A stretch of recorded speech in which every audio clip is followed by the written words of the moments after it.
Hello everyone, welcome to the National Workshop on CSR UGC NET preparation. I am very thankful to the organizers for providing me this opportunity. This is Dr. Vivek Narkhedkar and I am going to discuss in brief a very well known and important topic, that is molecules and their interaction, the beginning of life. Just look at the title. The phrase "the beginning of life" may suggest that this talk is going to be on the evolutionary aspects of life, but I am delivering this talk in a very different context. This is the famous experiment which was performed by Louis Pasteur in 1864. There he described that life could not originate spontaneously in the absence of pre-existing life and thus discard the idea of spontaneous generation. Likewise, many more experiments were reported to answer how life might have originated on Earth. So, these are some of the milestone experiments where in 1924, O'Brien-Haldane hypothesis suggests that life arose gradually from inorganic molecules, whereas in 1952, Miller-Urey experiment provided the first evidence that organic molecules needed for life could be formed from inorganic components. Later in 1986, a widely recognized and discussed hypothesis of RNA world came into existence, where RNA was considered as first life due to its self-replicating nature as a genetic material and catalytic efficiencies as a ribozymes. But these are all only scientific ideas about how life might have originated, but none of them is conclusive. Still, one concrete conclusion can be made from all these reports, that there were some chemicals as atoms and molecules which reacts with each other in way or another. They interact with each other to form stable permanent bonds or just exhibit limited temporary interaction among each other. Consequently, all such chemical interactions between molecules ultimately lead to the present day complex life. So, ultimately, question arises that what are the possible ways through which this chemical might have interacted? So, in this discussion, we will be discussing the various chemical bonds and interaction occurring between molecules that are very much significant and relevant to the biology or say life.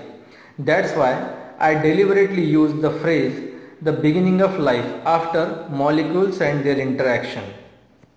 As you can see here, this is the chemical structure of DNA, where there are many different kinds of chemical interaction. You can see this is the backbone of DNA, which is formed by a phosphodiester bond. So there is a linkage between nucleotides and sugar, which is known as glycosidic bond, and the two anti-parallel strands, they are joined by hydrogen bonds. So these are various kinds of chemical interaction which are present in the DNA, and ultimately you can understand that DNA is the basis of life. So these phosphodiester bond, glycosidic bond, they are covalent bonds and permanent bonds, whereas these hydrogen bonds, they are non-covalent interaction and temporary bonds. Another thing, why I choose the phrase "the beginning of life," because if you want to pursue your career in academics or research by passing CSR UGC NET examination, then you cannot afford to neglect this important topic and such a significant unit from your preparation. If you are beginning this journey of your life, then note that this unit 1 had approximately 17 to 19% share in part B, and in part C it contributes about 9 to 11% in the NET examination. And also, conceptual understanding of this unit 1 is very much essential for studying other 4 or 5 units out of 13 units of NET syllabus. That's why I chose the beginning of life. So this is the complete syllabus for unit 1 of NET syllabus, molecule and their interaction relevant to biology. From this unit, these are some of the important topics and some subtopics. So today we are going to discuss the first point, stabilizing or non-covalent interaction. Now before we begin to the non-covalent interaction, just have a quick look at the covalent bonding. Covalent bond, also known as molecular bond, is a chemical bond that involves the sharing of electron pairs between atoms. Now why these atoms are sharing electrons to form a pair? Because just to attain the stability, which is described by the octet rule. Octet rule says that every atom tends to attain stability by fulfilling all its vacancies, that is all its electron in the valence shell, outermost shell. As you can see here, this is the atom of chlorine where there is a 7 electron in its outermost shell, and another atom where 7 electron in the outermost shell. Now in such condition, two atoms combine, they come close to each other and they share a single electron, thus forming a pair of electron and achieving its octet and fulfilling its electron vacancy. Likewise, this is the water molecule. This is H having its only single electron, whereas the oxygen has two vacancies for the electron in its outermost shell, and this is another hydrogen. Thus, water with its two electron forms one bond with the one hydrogen atom and another bond with the another hydrogen atom.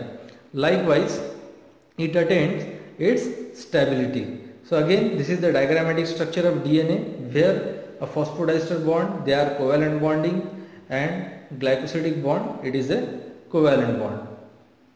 Now next come to the topic of discussion, stabilizing and non-covalent interaction.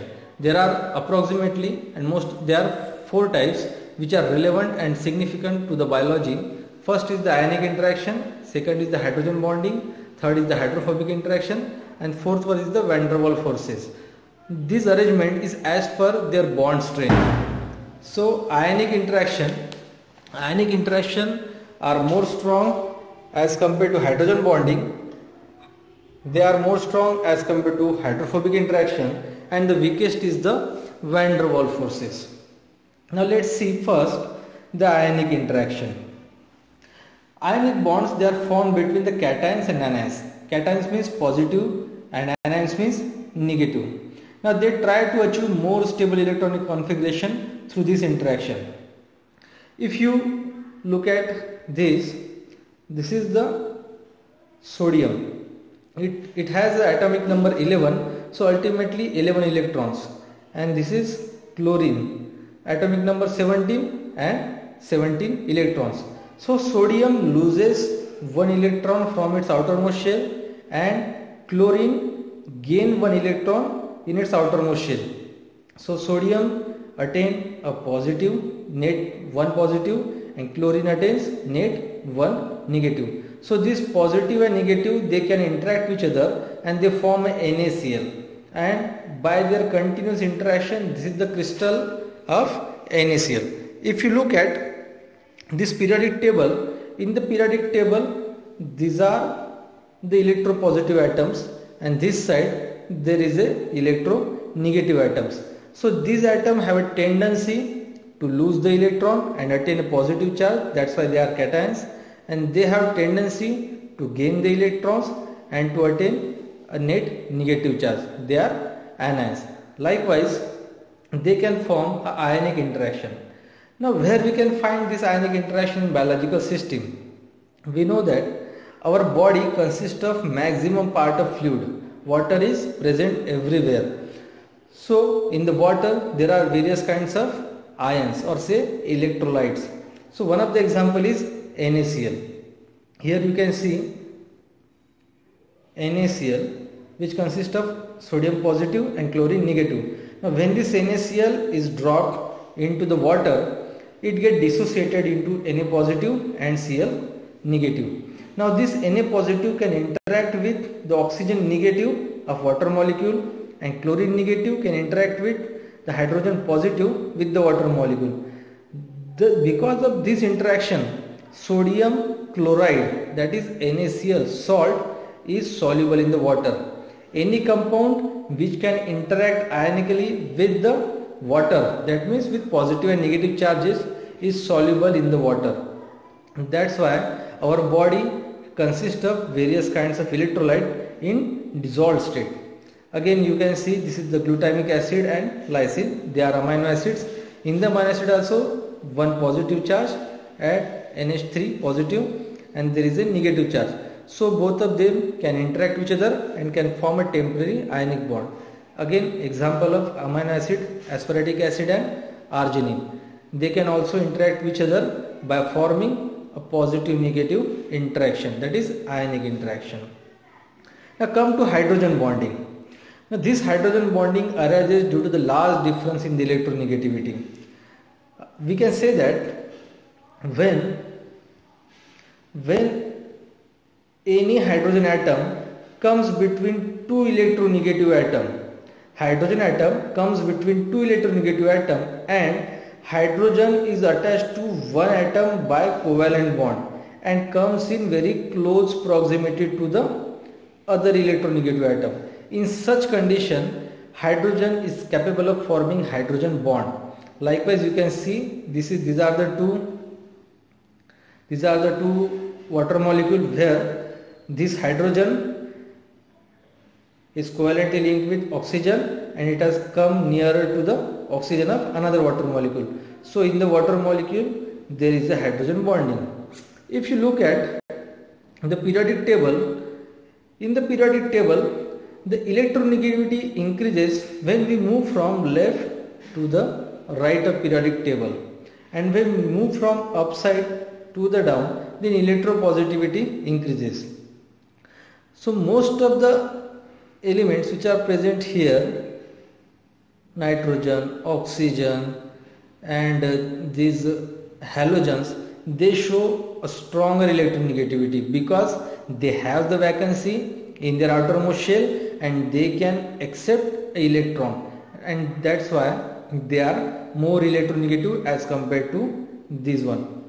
So this last column, it consists of noble gases. They're all in their outermost shell electron, they are fulfilled.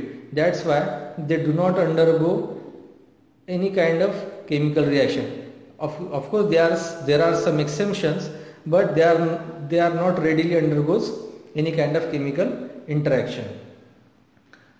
Now where we can find this hydrogen bonding in biological system? Again, just take the example of amino acids. Here glutamic acid and lysine, they are two amino acids, and this amino acid can form hydrogen bond. Here this hydrogen is covalently linked with nitrogen and it has come in close proximity to the oxygen.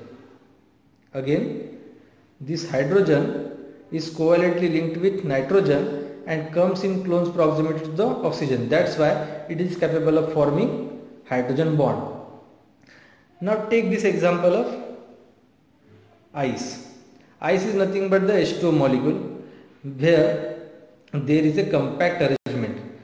Now just understand that when water is in liquid state, that is in aqueous state, at that time a single water molecule can undergo interaction and form a 4 hydrogen bond at any given time, but only 3 hydrogen bonds, they are in continuation, whereas a 4th hydrogen bond is forming and breaking. That's why because of such type of dissociation and association of hydrogen bond, a water shows a fluidity, it shows the movement, whereas in case of ice all the hydrogen bond they are formed. That's why in the ice there is no movement in the water molecules. Now here this is the alpha helix and beta appreciate sheet. Now these two represent the secondary structure in protein. The primary structure of protein is nothing but the aliphatic chain, and these are the secondary structure.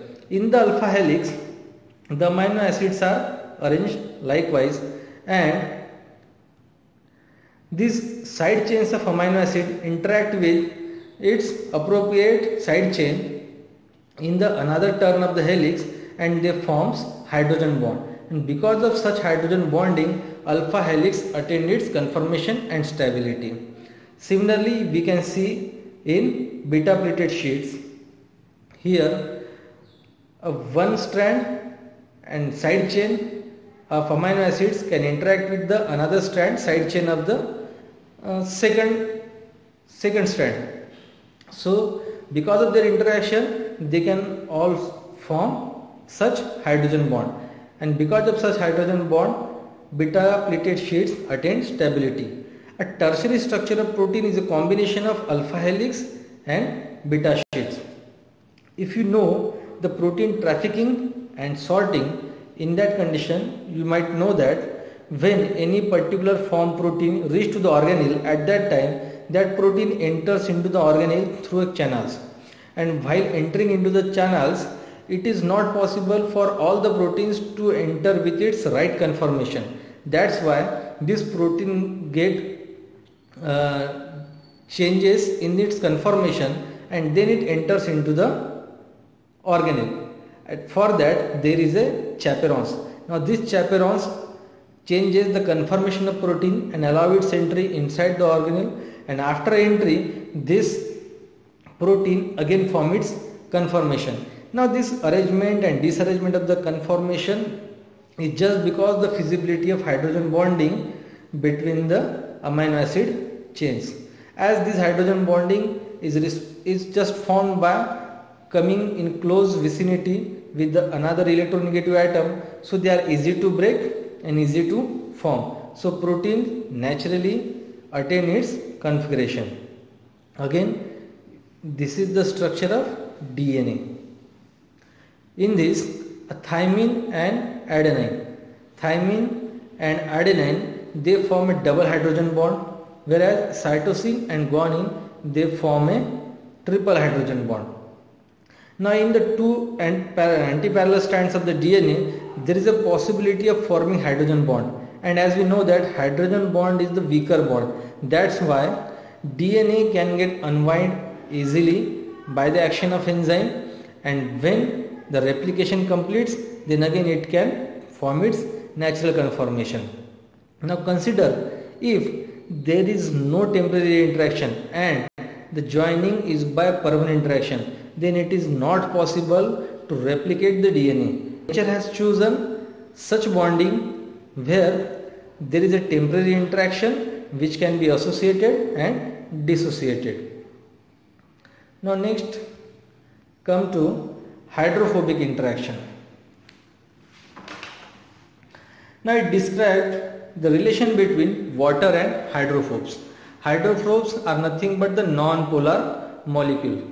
The behavior of these hydrophobes or fat droplet in water is also related with the enthalpy and entropy of the reaction. Now first understand the term enthalpy, entropy and gives free energy. Enthalpy is nothing but the total heat content of the body, whereas entropy is the randomness in the molecules, and gives free energy is energy available to do useful work. Now how these thermodynamical terms are related with hydrophobic interaction. Now let's take this case where this is the water and hydrophobes, that is fat droplets, are dropped into the aqueous system. Now when they come into the contact with the water molecule, they make space for themselves. Thus, by disturbing the hydrogen bonding present inside the water molecule. Now when this hydrogen bonding inside the water molecule get disturbed, ultimately randomness in the molecule is getting disturbed. That's why change in the entropy is negative. And when such fat droplets enter into the water, at that time water molecule cover completely around a hydrophobe and it forms a cage-like structure. This cage-like structure is called as Clathurate cage. Now in this Clathurate cage, the arrangement of water molecule is well defined. That's why again the randomness in the molecule is decreased. So delta S, change in the entropy, is negative. Now when hydrophobe enter into the water, now because of the entry of hydrophobe into the water, the hydrogen bonding present between the water molecule is disturbed. As they broken down, the energy is released in the hydrogen bonding and it get trapped into the cysteine. And because of this, the change in the enthalpy is negative, whereas the change in Gibbs free energy is positive. Likewise, when hydrophobe enter into the water system, the reaction is overall non-spontaneous.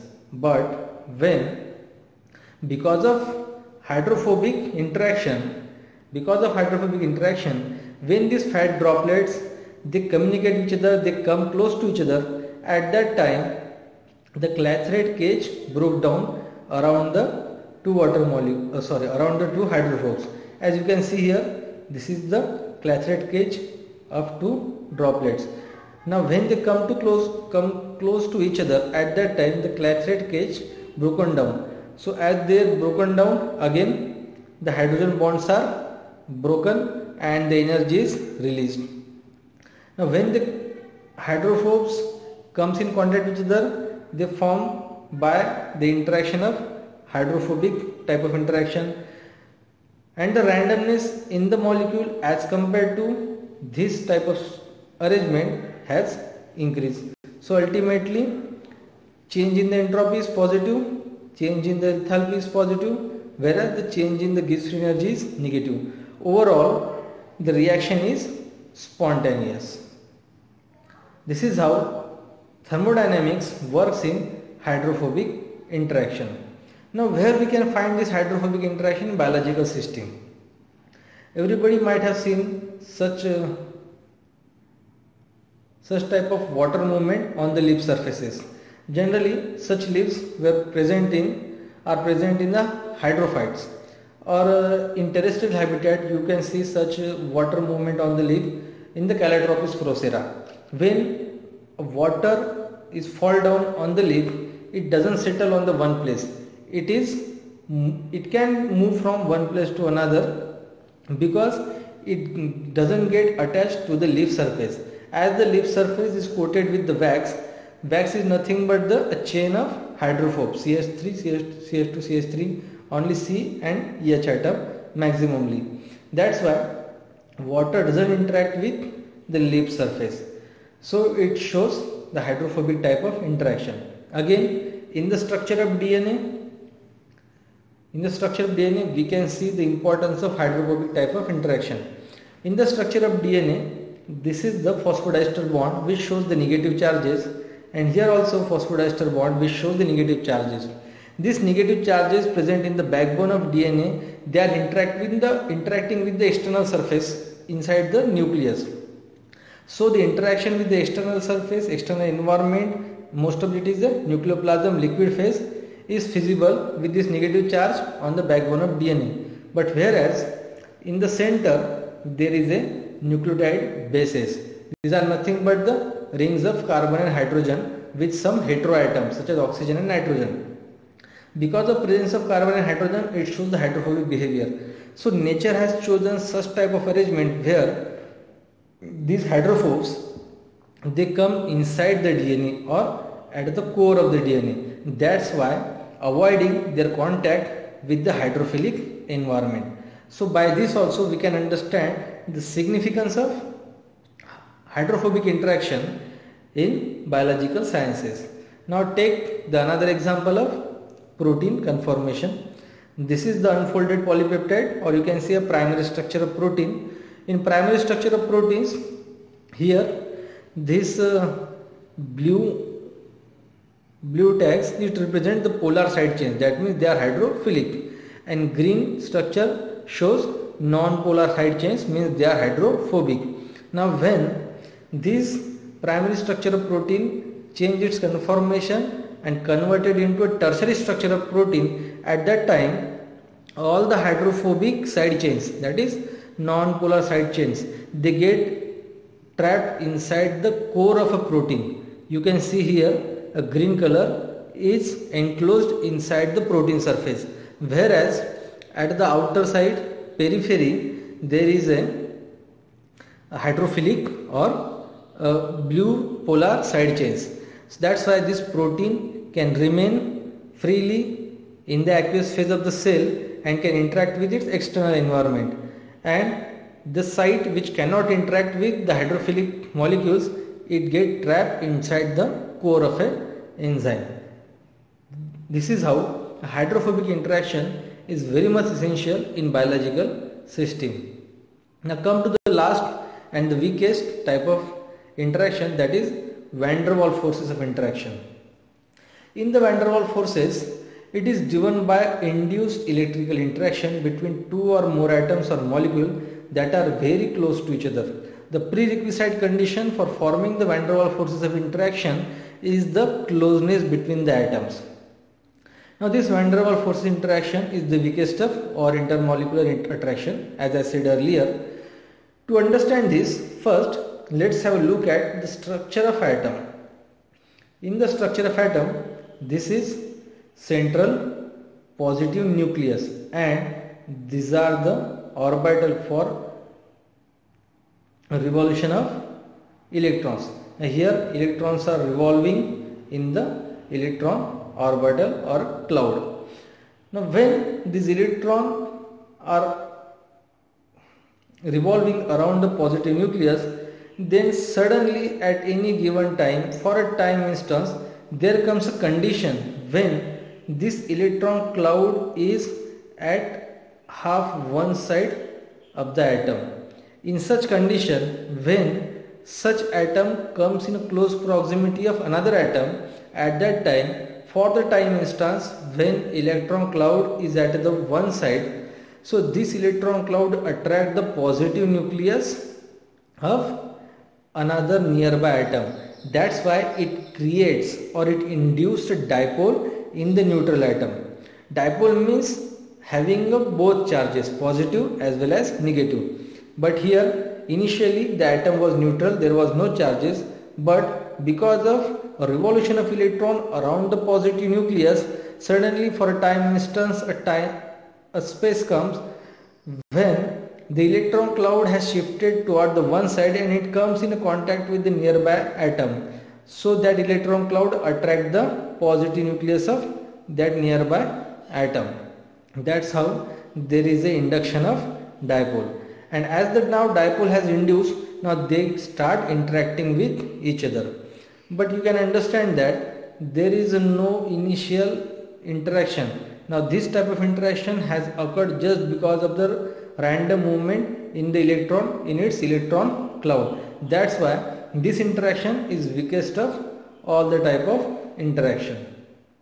Now where we can find this van der Waals forces in the biological system? The most significant is the plasma membrane. This is the structure of plasma membrane. Actually plasma membrane is a bilipid layer. This is the single lipid layer of plasma membrane. So blue sphere represents the hydrophilic head and the yellow represents the hydrophobic tail. This hydrophobic tail, they are nothing but a continuous chain of carbon and hydrogen, CH2, CH2, CH2, and at the terminal end there is a CH3. Now when this is the saturated fatty acid chain, at that time all these chains, they can interact with each other by van der Waals forces of interaction, as they are in very close proximity. So these atoms can come close to each other and dipole can be induced. That's how they can interact. But when there is a formation of or presence of double bond in side chain, at that time a chain get bends from a place where the double bond is present, and because of presence of that double bond, it interrupts the van der Waals forces between two hydrophobic chains, and that's how easily it can be broken down. Otherwise the plasma membrane shows the van der Waals forces of interaction. A similar kind we can see in the proteins also. These are the two subunits of protein in their tertiary conformation. Now these are the proteins in their tertiary conformation.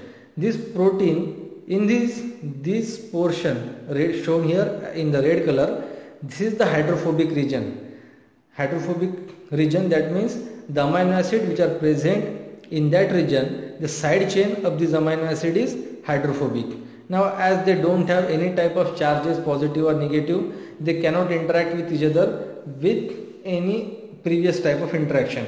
In such cases, the carbon and hydrogen atoms which are present in the side chains of this hydrophobic amino acid, they comes to each other and they get attached by forming a induced dipole interaction called as van der Waals forces of interaction. That's how in the quaternary structure of proteins we can see a different subunits of the protein in their tertiary structure, they can interact with each other. Now another interesting case of van der Waals forces of interaction is this creature. This creature is known as gecko, or in just simple term you can call a lizard or reptile. Now you might have seen this creature creeping on the wall, walking on the wall, but it never falls down. Even though it starts running, it never falls down. Now why this creature forms such a strong grip? How this creature is capable of forming such a strong grip on the wall surface? The answer is van der Waals forces of interaction. Now how van der Waals forces works here? In this case, the fingers of the lizard or gecko, it consists of very microscopic hairs. Now these microscopic hairs, they have a very tiny structure. Now this tiny structure can interact with the molecules which are of wall. Even this creature can freely move on a smooth surface of glass or plastic also. How this is possible? Because the tiny microscopic hairs present on the limbs, fingers of this gecko can interact with the atoms of the wall or say glass surface. And now when they interact, and as they are tiny, they comes in very close contact with each other, and because of their closeness in the atom, it forms a van der Waals forces of interaction. As we have seen in the initial slide, when two atoms come close to each other, then only van der Waals forces of interaction came into play. Likewise, this happened in gecko's case when the limbs of gecko, which consist of tiny microscopic hair, comes in close contact with the atoms of wall. At that time, it shows a van der Waals forces of interaction. Although van der Waals forces, they are weakest in the nature, but as the microscopic hairs present on the limbs, they are millions in numbers, and the atoms on the wall, they are also in millions. So because of this millions interaction, the grip of this gecko is very strong on the surfaces. This is how van der Waals forces plays a significant role in biological system. Till now we have seen 4 kinds of interaction. In this, first was the ionic interaction, second was the hydrogen bonding, third was interaction, fourth one is the van der Waals forces of interaction. Now because of 4, the biological system is functioning and operating at its optimum level. Again, just to understand the importance of this non-covalent interaction, just take the example when our body receives any type of stimulus, and because of stimulus, body start responding in a particular way. Now consider, what if the signal get covalently or permanently bonded to the cellular receptor? In such case, the body will continuously keep on responding with respect to the received stimulus, although external environment might have changed, but as the stimulus or is attached to the receptor of the cells, ultimately body get exhausted because it is continuously responding to the external stimuli. That's why nature has chosen a non-covalent temporary stabilizing interaction, so that signal will remain attached until it is required and can be easily removed by the action of some proteins or enzyme, so that unnecessary energy investment in the response of the body can be curtailed or cut down. If you have any query, then you can contact, and thank you.